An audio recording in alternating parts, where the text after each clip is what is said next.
Good afternoon, Miss De La Cuesta. Ito ang aming UCSB Radio Drama.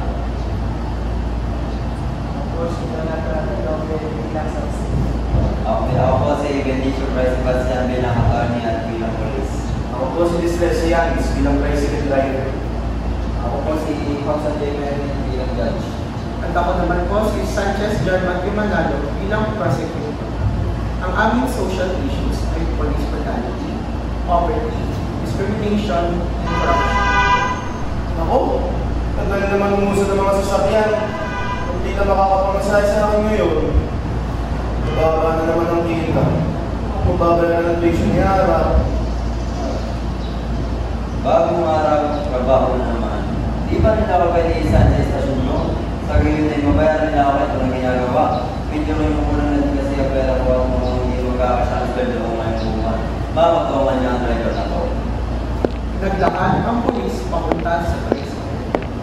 Ang pulis. Bakit kaya? Kung nakalang ko, wala akong tinumpak eh. Boss, ano po nga atin? Magkabagal ng uso ng mga sasakyan ngayon. Kung di ako makakarami. Maaari bang makita ang iyong lisensya? At ikaw ba ay rehistrado? Kanina lang may nakita kitang gumagawa ng illegal na gawain sa pagdadrive dito sa highway. Pasensya naman kung may kailangan kita i-report sa nakakataas sa amin. Ako po, boss. Pagkakalang pa naman pa'y wala akong ginagawa masama. Kompleto na rehistrado itong sasakyan ko at ako naman may lisensya.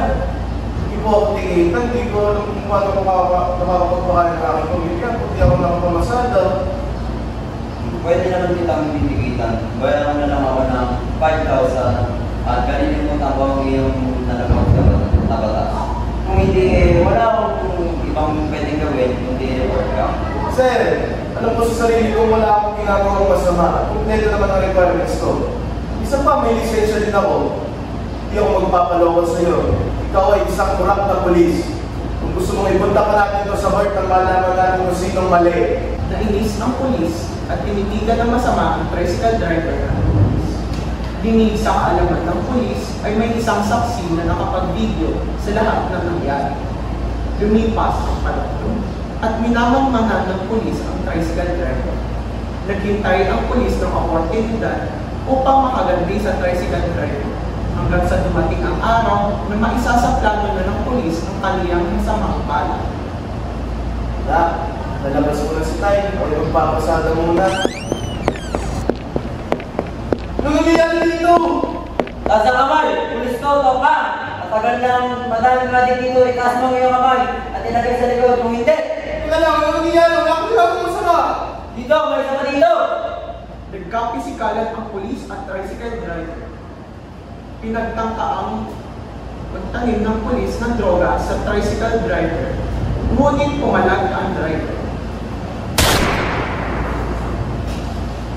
Nabaril ng pulis ang tricycle driver. Lumipas ang oras at sumakabilang buhay din ang tricycle driver.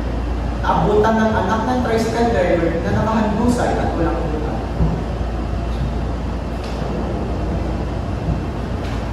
Anong ginawa niyo sa akin, Itay? Bakit ikaw?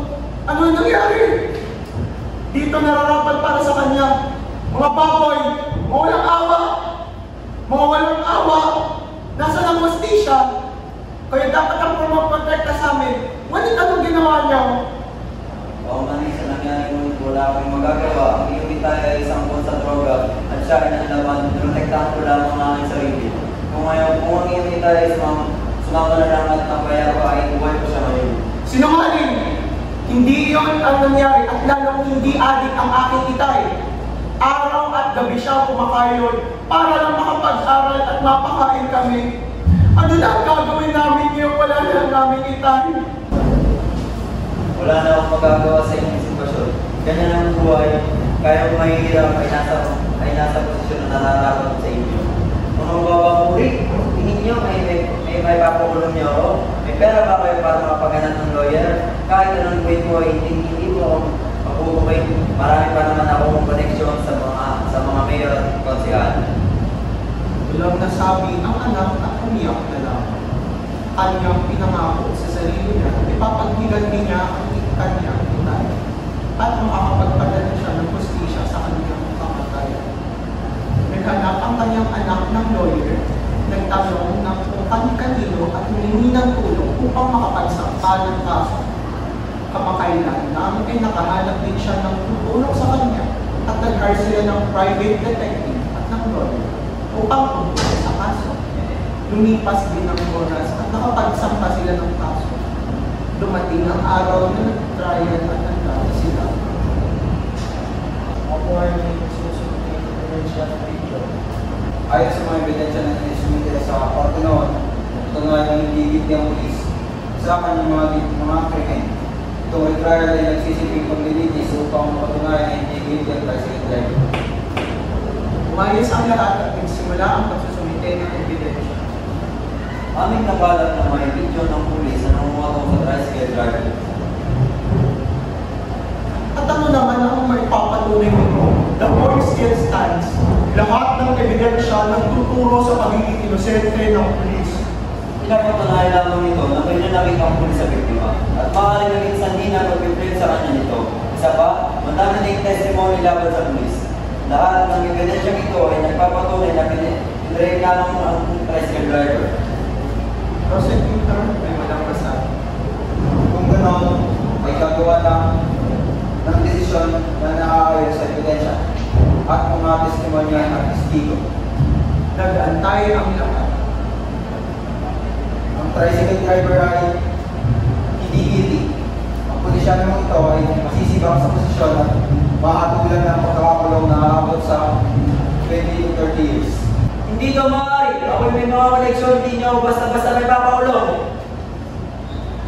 Pakilala ng pulis sa istasyon. Sa wakas, nahatulan na din ng hustisya ang aming itay. Nararapat lamang na maparusahan ng pulis na iyon. Itay, sana ay mapayapa ka na ngayon. Lahat ng ito ay para sa iyo. Naparusahan ang pulis at nabulong sa ulo. Samantalang ang anak naman ng tricycle driver ay nakapagtapos at naging lawyer din upang tumulong sa mga naaakit. Siya din ay nag-advocate at nag-donate sa mga foundation na nagsiserve sa mahirap upang mabawasan at matulungan ang mga naghihirap sa Pilipinas. Bilang isang tao na galing sa kahirapan, di niya nakalimutang gawin ang kanyang mga parte at ang